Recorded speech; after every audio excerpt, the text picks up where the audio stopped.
All right, the ICANN for today is I can represent data using a line plot, scaled bar graph, or a scaled pictograph. Let's start with a line plot. So whenever we're looking at how to represent data, we have to first have that data. So this is data right here, and we're going to use this to draw a line plot. So with any of the three different representations, we always start with a title. So my title here is Family Reunion Cousin Ages. So the ages of the cousins in the family reunion. So I'm just going to write Family Reunion Cousin Ages. I'm just going to underline that so you can see that's my title, okay? And so with a line plot, it displays data as X's above a number line. Okay, so let's go ahead and draw a number line. And looking at my data, okay, find your lowest value and your highest value, your greatest value. So I see 2 is the smallest and 10 is the greatest. So instead of starting at 2, I'm just going to go ahead and do 0, from 0 to 10. Now halfway point's 5. I'm going to go ahead and fill it in between. So 1, 2, 3, 4, 5, 6, 7, 8, 9, and then 10. And then I'm going to label what these numbers represent. And these numbers represent the ages. You can be more specific and say in years, but I think ages is fine. Okay, here's the fun part, where you plot the data. So for each of these numbers, that represents one person, right? And it's the age of the cousins. So one of the kids, 2 years old. So I'm going to cross that off so I don't get confused. And I'm going to draw an X above the 2. This represents one kid. There's a 4-year-old. So find the 4, an X above the 4. 6-year-old, 5-year-old, 3-year-old, 4-year-old, 5-year-old, 8-year-old, 10-year-old, and a 2-year-old. Notice a few things. I drew my X's to be, as best as I could, the same size as possible. Okay, so you don't want to draw your X's to be one larger than the other, because when you look at it, you want to easily tell, hey, on the top here are the 3 with the most X's, or the frequency is the greatest, right? So there's 2 2-year-olds, there's 2 4-year-olds, there's 2 5-year-olds, there's 1 3-year-old, there's 1 6-year-old, 1 8-year-old, and 1 10-year-old. Also notice that some of the numbers in a line plot may not have any values. So there's no kids that are under a 1, there's no 1-year-old, there's no 7-year-old, there's no 9-year-old. Okay? So for a line plot, you draw a number line, you look at your data, your numbers, and you see what the range is. You can write the numbers appropriately. Always have your title, and then you label what this represents, or your numbers represent. So that's a line plot. Next, we have a scaled bar graph. So a scaled bar graph uses bars to represent the data, and it's helpful because it shows larger ranges of data. So with the line plot, we had ages from 2 to 10, right? The difference of 8. But here we have numbers that go from 10 all the way to 40. That's the difference of 30. So a scaled bar graph helps if you want to show larger ranges from the lowest to the highest differences in data. So just like the line plot, we're going to start with a title. Our title is 3rd grade favorite candy bars. So it's 3rd grade. There's 3rd grade students' favorite candy bars. 3rd grade favorite candy bar. And that's my title. I'm going to go ahead and underline it. Okay. And then for my bar graph, I'm actually going to draw 2 of the same bar graphs, just different representations, so you can see something in just a second. I'm just going to draw 2 identical rectangles. You'll see something in just a second. Okay. So this one right here, right, for a bar graph, you're going to have a category and you're going to have a number.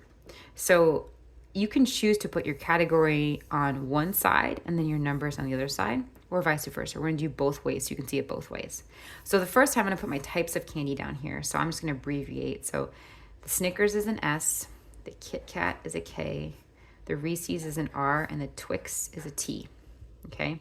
And then again, you're looking at your numbers and you're seeing, okay, like what numbers can I use?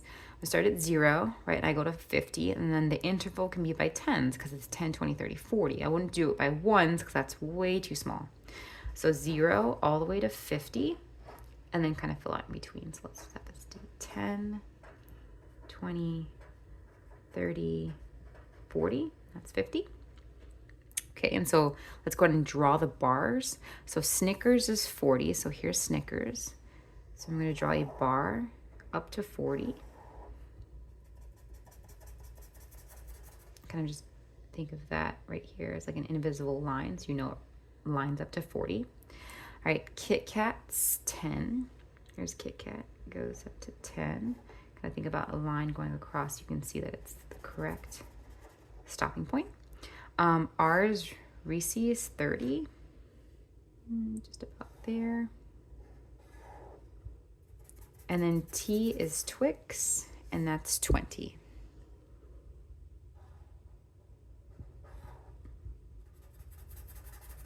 So scaled bar graph, these are the bars. They represent numbers. And you can put them vertical or horizontal. Like we're going to switch these. So same information, same data, but instead of putting the categories down here and the numbers here, we're going to switch it. So we're going to put the categories here and the numbers here. So again, Snickers, Kit Kat, Reese's, and Twix. And then I'll have the same numeric values. So we'll start at 0 and then go all the way to 50. And then we'll have 10, 20, 30, and 40. So again, Snickers goes to 40. It'll be a little bit skinnier bars just because I have less space. Because I drew my rectangles to be optimal horizontally. So Kit Kat was 10.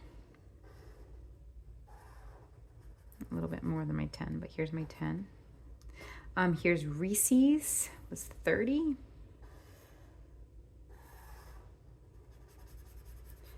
And then my Twix was 20.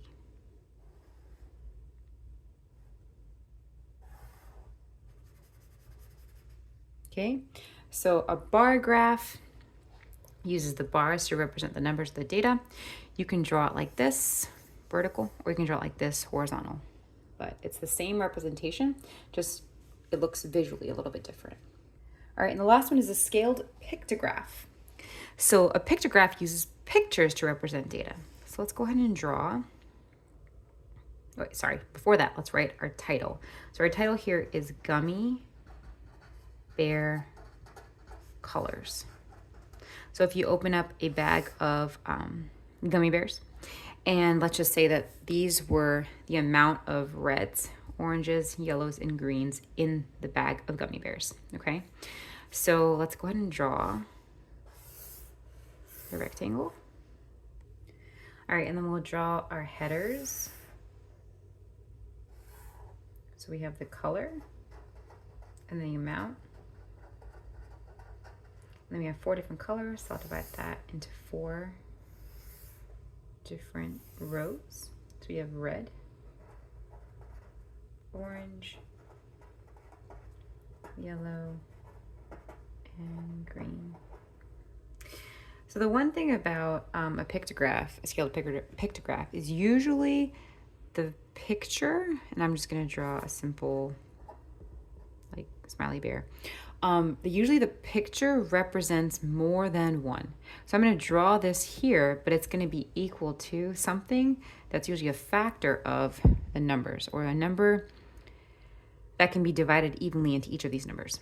So they're all even numbers, so we can just go ahead and make it simple. One bear or picture is equal to 2 gummy bears.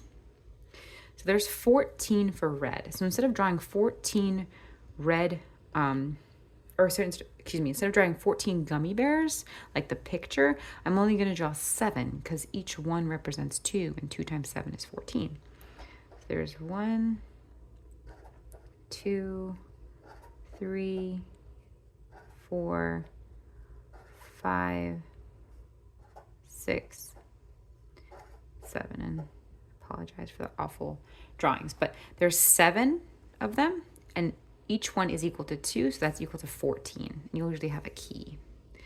Orange is 10, so I'll draw 5 because 1 is 2, 4, 6, 8, and 10. And then the yellow has 2, so I'm only going to draw 1 of them because 1 of them represents 2. And then green has 8, so that means I'll draw 4. 1, 2, 3, 4. Okay, so a pictograph uses pictures to represent data. So if I were to put this away and you just looked at this, you would know that one of these pictures represents 2 bears. So that red has 2, 4, 6, 8, 10, 12, 14. Orange has 2, 4, 6, 8, 10. Yellow has 2, and green has 2, 4, 6, 8. Besides the key, there are no numbers here. They're all represented by pictures, hence pictograph.